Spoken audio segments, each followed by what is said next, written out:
Okay, so the book that I'm gonna read for the channel next is Nos4a2, but I know that this is a book by Joe Hill, the son of Stephen King, and so I know that this is gonna get real dark. So I looked up trigger warnings, and that's what I'm gonna read off first. So if any or all of these seem like a lot to you, they seem like a lot to me too, so like this is gonna be interesting to say the least.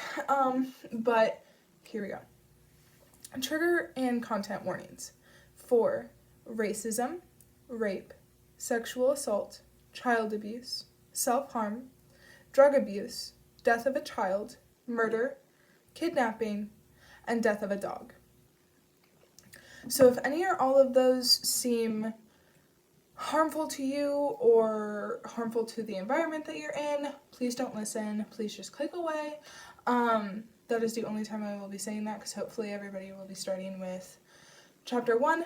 But without further ado, here is the prologue of Nos4a2. Prologue. Season's Greetings, December 2008. FCI, Englewood, Colorado. Nurse Thornton dropped into the long-term care ward a little before 8 with a hot bag of blood for Charlie Mannix. She was coasting on autopilot, her thoughts not on her work. She had finally made up her mind to buy her son, Josiah, the Nintendo DS he wanted, and was calculating whether she should go to Toys R Us after her shift before they closed. She had been resisting the impulse for a few weeks on philosophical grounds. She didn't really care if all his friends had one. She just didn't like the idea of those handheld video game systems that the kids carried with them everywhere. Ellen Thornton resented the way little boys disappeared into the glowing screen, ditching the real world for some province of the imagination where fun replaced thought and inventing creative new kills was an art form. She had fantasized having a child who would love books and play Scrabble and wanted to go on snowshoeing expeditions with her. What a laugh. Ellen had held out as long as she could, and then yesterday afternoon she had come across Josiah sitting on his bed pretending an old wallet was a Nintendo DS. He had cut out a picture of Donkey Kong and slipped it into the clear plastic sleeve for displaying photographs. He pressed imaginary buttons and made explosion sounds, and her heart had hurt a little watching him make believe he already had something he was certain he would get on the big day. Ellen could have her theories about what was healthy for boys and what wasn't. That didn't mean Santa had to share them. Because she was preoccupied, she didn't notice what was different about Charlie Mannix until she was easing around his cot to reach the IV rack. He happened to sigh heavily just then, as if bored, and she looked down and saw him staring up at her, and she was so startled to see him with his eyes open that she bobbled the sack of blood and almost dumped it on her feet. He was hideous, old, not to mention hideous.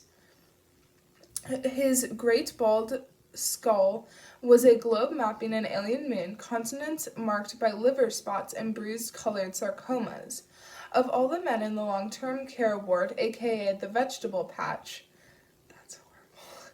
There was something particularly awful about Charlie Mannix with his eyes open at this time of year.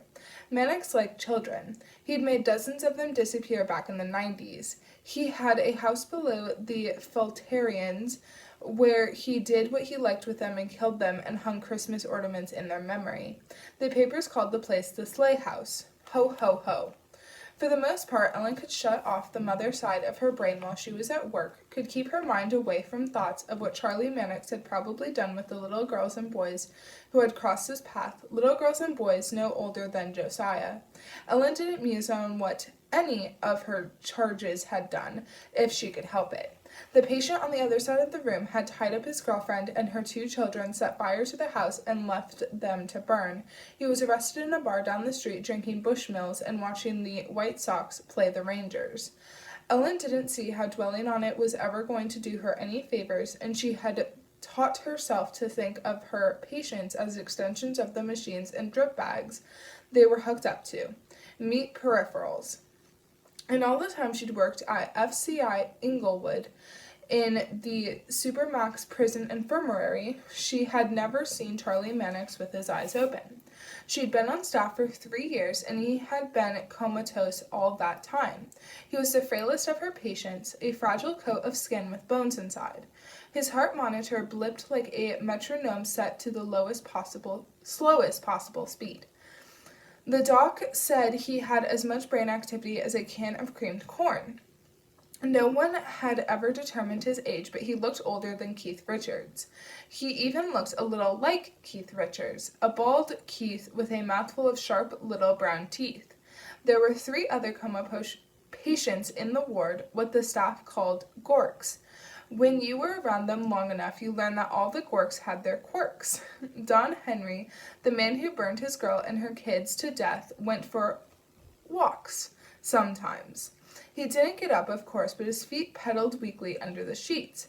There was a guy named Leonard Potts who'd been in a coma for 5 years and was never going to wake up. Another prisoner had jammed a screwdriver through his skull and into his brain.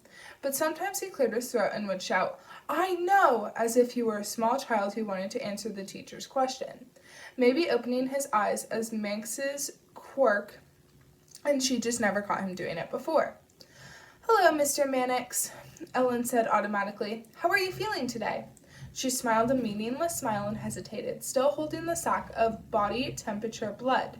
She didn't expect a reply, but thought it would be considerate to give him a moment to collect his non-existent thoughts. When he didn't say anything, she reached forward with one hand to slide his eyelids closed. He caught her wrist. She screamed, couldn't help it, and dropped the bag of blood. It hit the floor and exploded in a crimson gush, the hot spray drenching her feet. "Ugh!" she cried. "Ugh! Ugh! Oh my God!" It smelled like fresh poured iron. "Your boy, Josiah," Charlie Mannix said to her, his voice grating and harsh. "There's a place for him in Christmas Land, with the other children. I could give him a new life. I could give him a nice new smile. I could give him nice new teeth." Hearing him say her son's name was worse than having Mannix's hand on her wrist or blood on her feet. Clean blood, she told herself. Clean. Hearing this man, convicted murderer and child molester, speak of her son made her dizzy, genuinely dizzy, as if she were in a glass elevator rushing quickly into the sky, the world dropping away beneath her. "Let go," she whispered. "There's a place for Josiah John Thornton in Christmas Land, and there's a place for you in the House of Sleep," Charlie Mannix said. "The gas mask man would know just what to do with you, give you the gingerbread smoke and teach you to love him.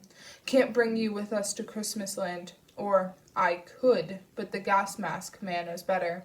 The gas mask man is a mercy." "Help!" Ellen screamed, except it didn't come out as a scream. It came out as a whisper. "Help me!" She couldn't find her voice. "I've seen Josiah in the graveyard of what might be. Josiah could come for a ride in the Wraith. He'd be happy forever in Christmas Land. The world can't ruin him there, because he isn't in the world. It's in my head. They're all safe in my head. I've been dreaming about it, you know, Christmas Land. I've been dreaming about it, but I walk, and I can't get to the end of the tunnel. I hear the children singing, but I can't get to them. I hear them shouting for me, but the tunnel doesn't end. I need the Wraith, need my ride." His tongue slipped out of his mouth, brown and glistening and obscene, and wet his dry lips, and he let her go. "Help!" she whispered. "Help! Help! Help!" She had to say it another time or two before she could say it loud enough for anyone to hear her. Then she was batting through the doors into the hall, running in her soft, flat shoes, screaming for all she was worth, leaving bright red footprints behind her. 10 minutes later, a pair of officers in riot gear had strapped Mannix down to his cot, just in case he opened his eyes and tried to get up. But the doctor who eventually arrived to examine him said to unleash him. This guy has been in bed since 2001. He has to be turned 4 times a day to keep from getting sores. Even if he wasn't a gork, he's too weak to go anywhere. After 7 years of muscle atrophy, I doubt he could sit up on his own." Ellen was listening from over next to the doors. If Mannix opened his eyes again, she planned to be the first one out of the room. But when the doctor said that, she walked across the floor on stiff legs and pulled her sleeve back from her right wrist to show the bruises where Mannix had grabbed her. "Does that look like something done by a guy too weak to sit up? I thought he was going to yank my arm out of the socket." Her feet stung almost as badly as her bruised wrist. She had stripped off her blood-soaked pantyhose and gone at her feet with scalding water and antibiotic soap until they were raw. She was in her gym sneakers now. The other shoes were in the garage. Even if they could be saved, she didn't think she'd ever be able to put them on again.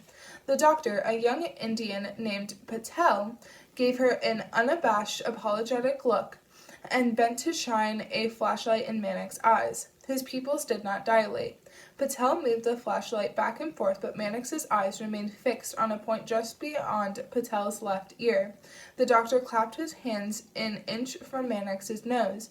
Mannix did not blink. Patel gently closed Mannix's eyes and examined the reading from the EKG they were running. "There's nothing here that's any different from any of the last dozen EKG readings," Patel said. "Patient scores a 9 on the Glasgow scale, shows slow alpha wave activity consistent with alpha coma. I think he was just talking in his sleep, nurse. It even happens to quarks like this guy." "His eyes were open," she said. "He looked right at me. He knew my name. He knew my son's name." Patel said, "Ever had a conversation around him with one of the other nurses? No telling what the guy might have unconsciously picked up. You tell another nurse, 'Oh, hey, my son just won the spelling bee.' Mannix hears it and regurgitates it mid-dream." She nodded, but a part of her was thinking, he knew Josiah's middle name, something which she was sure she had never mentioned to anyone here in the hospital. "There's a place for Josiah John Thornton in Christmasland," Charles Mannix had said to her, "and there's a place for you in the House of Sleep." "I never got his blood in," she said. "He's been anemic for a couple of weeks. Picked up a urinary tract infection from his catheter. I'll go get a fresh pack." "Never mind that. I'll get the old vampire his blood. Look, you've got a nasty little scar. Put it behind you. Go home. You only have, what, an hour left if you're on your shift? Take it. Take tomorrow, too. Got some last-minute shopping to finish? Go do it. Stop thinking about this and relax. It's Christmas, Nurse Thornton," the doctor said and winked at her. "Don't you know it's the most wonderful time of the year?